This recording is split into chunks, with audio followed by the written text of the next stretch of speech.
few minutes to spend talking about what I'm using today. Today I have a Leica d-Lux 7. It's a 20 megapixel micro four thirds sensor. Effective megapixels, they say it's 17. Specs don't really matter too much, but it's what I've been using the past couple of weeks for my shutter therapy sessions. What I like to do is find an area that's off the beaten path here in Maui, just by myself, come out here and take some photos. I want to go over some things that I do like about this camera, some interesting features. One of them is for everything you need, we have physical control dials. We have shutter speed on the top, exposure compensation on the top, we have physical aperture.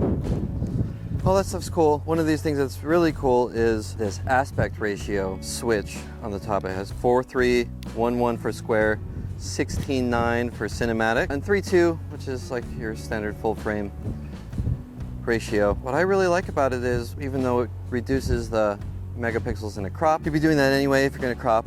One thing I like about the physical switch for the aspect ratio is you're composing and you're shooting in the aspect ratio that you're then going to present later, whether it's online or if you print. You're not having to deal with the crop. You're already composing in the crop you're going to use. If it's square, it's 4:3. 4:3 is the native micro four thirds ratio. I've been using it for a long time. I like it. So I don't want to talk too much about the camera. Things I like, things I don't like, things people I read online. There's a lot of haters online. Don't spend the money on the Leica when you can get the Panasonic LX100 Mark II. I found that they're not too dissimilar in price. I was able to get this with the street kit, so it comes with the hand grip, the retracting lens cap. That alone is pretty cool. Thought it was worth the extra dollars. It came with extra battery. Some things I don't particularly like. The auto collapsing lens. It's a motor that's opening and closing every time you turn it on and off the camera. I'm having to get used to it. How I normally shoot is I'm powering on and off my camera between shots, kind of to conserve battery. In these mirrorless cameras, I mean, for years now, the battery life has not been the best. If I can squeeze out a few more shots from powering off in between shots, that's great. But this one, that lens is coming in and out all the time. Kind of annoying. I don't really trust that I'm gonna get, not that I'm not gonna get more shots out of it, but that I'm not gonna just wear out that motor. So this is an area I've seen that driving by, just this stash of equipment. I drive by all the time. Years ago I came by and I took some pictures, I took some self-portrait, and it's been a long time since I've stopped here again, maybe 8 years, and it's still here. It's still here, it's kind of crazy.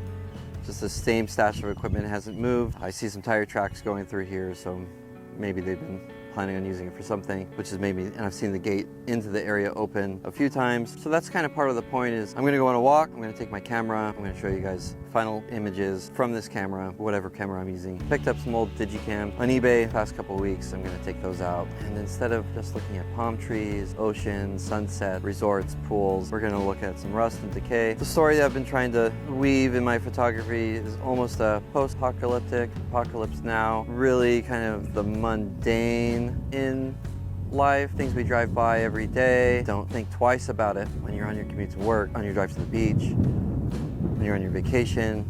Maybe you do notice it out of the corner of your eye.